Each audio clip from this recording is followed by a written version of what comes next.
Most soundtrack fans, I would wager, can distinctly remember that one film score that turned them onto movie music for life.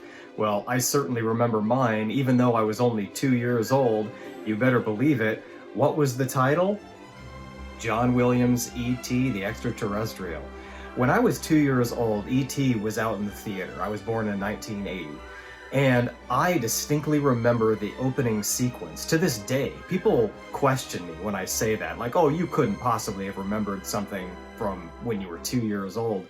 Believe me, I do remember the magic of that movie and John Williams' score and Steven Spielberg's directing and just everything about how that movie gelled and came together was so formative and seared my mind and my heart with just a love for movie music and for cinema in general. And for the rest of my life ever since, I have been a huge film music fan. E.T. was also, unsurprisingly, the very first soundtrack I ever owned, and I owned it on vinyl record, and it was a picture disc.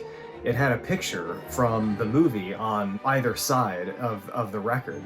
And I used to play that record to death on this plastic Fisher-Price record player. It had this big, chunky arm on it, and I just played that soundtrack over and over and over again. That was the original MCA soundtrack album. And now I'm going to be highly recommending La La Land's 40th anniversary re-release of E.T. the Extra-Terrestrial. Now, this soundtrack has seen many different releases over the years. I already mentioned the MCA soundtrack, which is, by the way, also included on the second disc of this album, which I just absolutely love. I want to say to La La Land and Trada and all these record companies, you know what movie music lovers want because you yourselves are movie music lovers.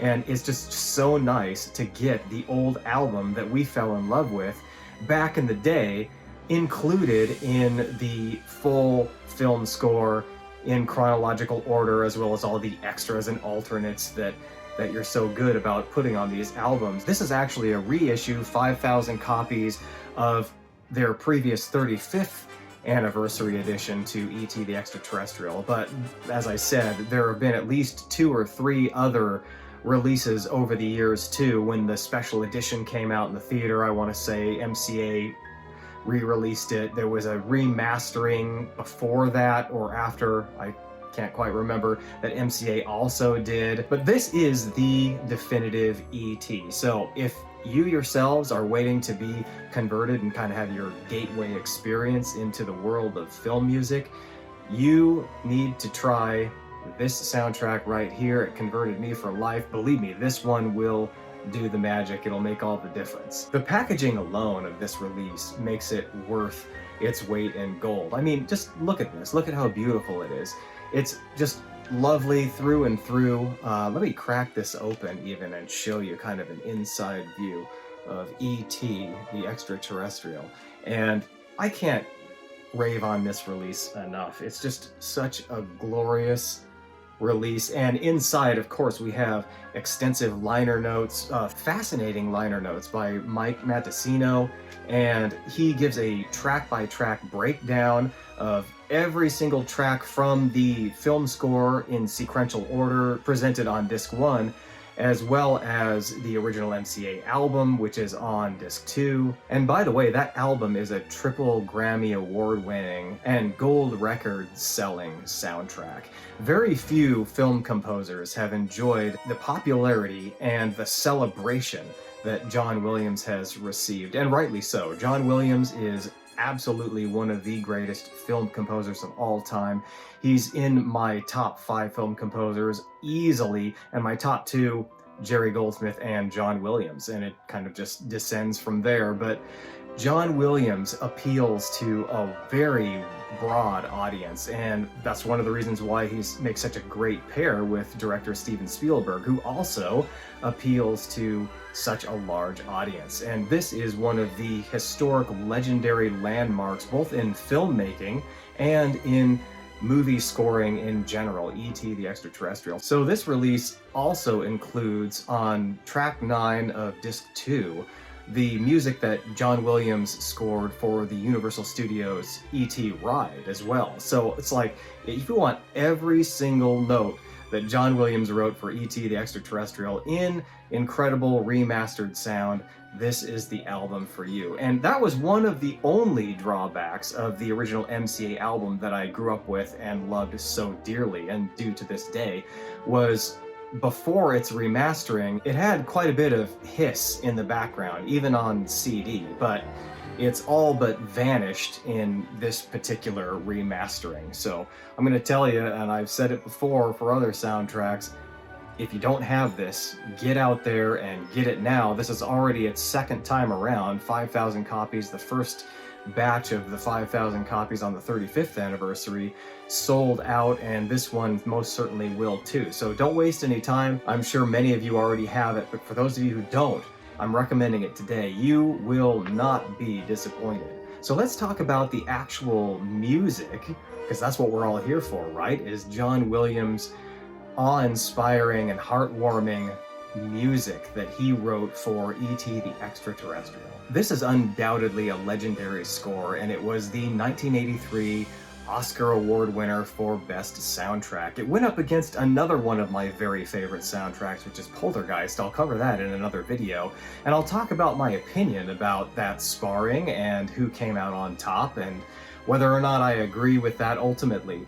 But there is absolutely no doubt that E.T. the Extra-Terrestrial is one of the greatest soundtracks ever written, and certainly among Spielberg-Williams collaborations, one of the greatest efforts that Williams produced, and it's beloved by many. And it's no surprise that it is, because it is by far and away one of the most sentimental and heartfelt and soaring soundtracks that you will ever come across. I miss when movie music used to be written in this vein. This was one of the greatest decades, in my opinion, for film scoring in general, and that was the 80s. So many wonderful movie soundtracks came out in the 1980s by just a plethora of some of the greatest film music composers of all time, and scores and movies with soul that were just uninhibited and unashamed to just let all of that emotion out and cause you to really feel all those feels, you know what I mean?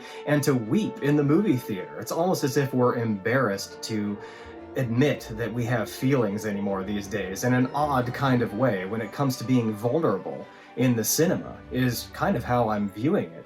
But back then, boy, they just let it all hang out, and it was just so beautiful. And today, I am still celebrating that era in filmmaking and in film scoring. Now, I will admit, I've been listening to this soundtrack recently. I've been spinning it a lot, and the full score in sequential order has really begun to grow on me. And I'm extremely familiar with it already because it's so well represented in the movie itself. But it's very nice to hear it on its own now. And at first, I will admit, I thought, well, I prefer the original soundtrack album, and maybe the whole sequential score on its own isn't really all that much fun to listen to. I'm going to go back on myself and say that I've grown since I felt that way, and say that I've really developed a deep and profound appreciation for John Williams' effort, even as track by track the film score in sequential order. It really is a masterwork, and there are a lot of nuances and there are a lot of amazing things that he's done with a whole lot of themes and motifs that build upon each other over the course of the entire score that really lead to one of the most profound and satisfying payoffs in film music history by the end of the movie. And for those of you that are familiar with E.T., and many of you are, you know what I'm talking about. We're talking about the 15.5 minutes that John Williams wrote, just in incredible legendary style. From the point where Elliot and his older brother Michael and their friends are taking E.T. back to the spaceship. That sequence, beginning from the moment that they leave the house to the moment when E.T. takes off and Elliot is standing there watching the sky that has been streaked with a rainbow as the spaceship has launched itself into outer space, is just one of the most incredible moments in cinematic history. And to this day, watching it, I weep watching it, I get goosebumps. That is my favorite track on this soundtrack, and I have many, many favorites on here, but in this particular case, it's very easy for me to pick which is my favorite track. And on the MCA album, it used to be just one continuous track of 15 and a half or so minutes of just some of the best film music that has ever been recorded. And that track was called Adventure on Earth. Now, it's been divided up into 2 tracks on every other subsequent album since, and I want to say in this particular case it's called The Rescue and Bike Chase and The Departure, which is tracks 21 and 22 on disc 1 of the film score presentation. And so these 2 tracks, or the 1 track from the MCA album, culminates into this incredible operatic climactic moment that is truly unforgettable. So some of the other things that John Williams has done that are just so wonderful, that is very easily detected in the complete film score representation on disc 1, are all of his little motifs that he's done. There's a motif or theme that's referred to as the call in the liner notes that everyone is super familiar with. It's the way the movie opens after the initial credits, when you're seeing the starscape and the camera pans down to the redwoods and the spaceship is there.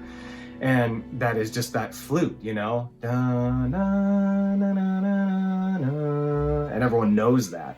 So you've got that call going on, and John Williams initially launches that, and he'll kind of set these guide stones along the way so that as the movie progresses and as the score builds, and he harkens back to those themes and motifs again and again, because there's more than just the call, of course. There's the other sort of danger motif or theme for the character known as Keys, because all you really ever see until near the end of the movie are his keys hanging there off of his belt, and that's the character played by Peter Coyote, one of the men who's investigating, you know, this alien landing and trying to capture E.T. the whole time, and that is, of course, the dun dun dun dun dun dun dun dun dun dun dun, you know.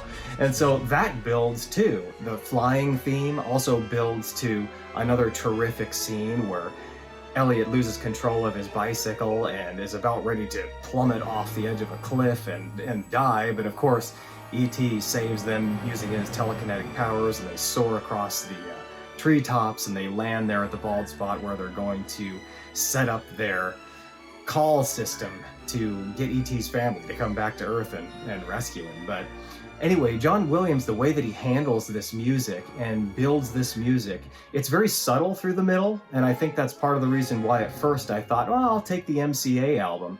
But now, with this ear that I have attuned very carefully to this release recently, I'm noticing just how ingenious it is. And one of the other composers that I love listening to just the entire film score in chronological order is, of course, Jerry Goldsmith, who just does such a masterful job of having a dramatic arc all the way through his score. That's very, very satisfying, like listening to a symphony that is designed to be listened to from beginning to end, not necessarily in just a random order like an arrangement album. So in this particular case, I have seen more clearly just how wonderful it is to listen to on its own as well as outside the movie. There's another nice little theme that John Williams uses near the very beginning of the movie when E.T. and Elliot are first getting to know each other, and Elliot brings E.T. into the house, and it's called the house theme. And it's kind of played on this harp, and it's sort of goes like dun dun dun dun dun. Dun, dun, dun, dun, dun. And it kind of has this mystery, maybe sort of this trepidation a little bit, but there's kind of this intrigue going on because there isn't necessarily a danger that is invading the space. There's kind of this sense that there are 2 lost souls that are destined to meet one another, E.T. and the young boy Elliot. And Elliot's parents, of course, have divorced, and E.T. has been abandoned on a completely alien planet from his point of view, and so they meet and need to meet in order that they would heal each other. And so that little theme is just so nice because it really wraps up everything that is involved in their introduction. And then later, you'll notice that when the investigators do break into Elliot's house and take possession of the space, and the guy in the astronaut suit enters the upstairs bathroom, and E.T.'s there sick and dying, laying there on the floor, it goes back to that house theme. Only now it's actually quite chilling and scary because E.T.'s dying and we have these outside invaders coming in and just everything is falling apart. And you hear it again. It's that on that piano, it's like dun dun dun dun dun dun dun dun dun. And it's just like, and then the strings start pulling after that, and E.T.'s reaching for him, home, home. But anyway, it was just a wonderful little touch that John Williams does in this score, and there are many touches like that. The famous flying theme that everyone is familiar with, even if you don't much care about movie music, you know what the famous flying theme is. You first hear a little bit of that when E.T. makes those clay balls telekinetically spin through the air, trying to represent the planets when he's telling them where he came from. And you also hear it when that flower that in the closet, when that flower is there kind of wilted and basically dead, and E.T. revives it. You hear just a little bit of that so that it prepares you. Even if you don't remember it necessarily, your heart does. Trust me, your heart does.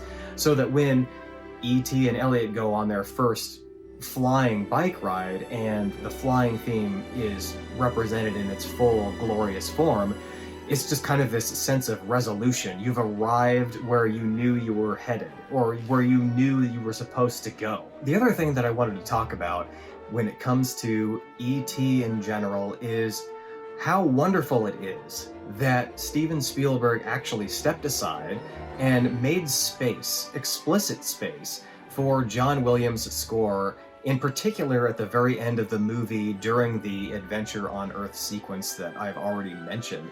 A lot of directors don't necessarily get movie music, is my belief anyway, but Steven Spielberg is one of those directors who clearly does and who often showcases John Williams' scores, and I think the proof is in the pudding, right? Steven Spielberg is one of the most successful directors of all time and has made some of the highest grossing, most beloved movies of all time, and you sit back and you wonder, obviously there are a lot of reasons for that, but one of the main reasons that even the Academy Awards has noticed over and over again, considering the amount of times John Williams has been nominated and won, and deservedly so, is John Williams' contribution to these movies. So why not give space to that mystical, magical element of filmmaking, which is the movie music? And a lot of people don't necessarily know that that's why they feel what they feel when they're watching a movie so powerfully.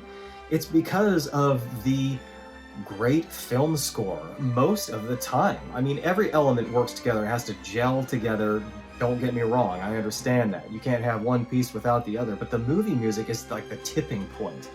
Let's say if an actor's performance and a director's direction is going to bring you to the precipice of, say, crying, then a good film score placed exactly in the right spot is going to cause that tear that's maybe just shimmering in your eye to roll down your cheek. And that's just the way it works with good film scoring. And so that track at the very end of E.T. the Extra-Terrestrial, Steven Spielberg actually edited his picture according to how John Williams' score played best and developed best and had the most build-up and satisfying payoff.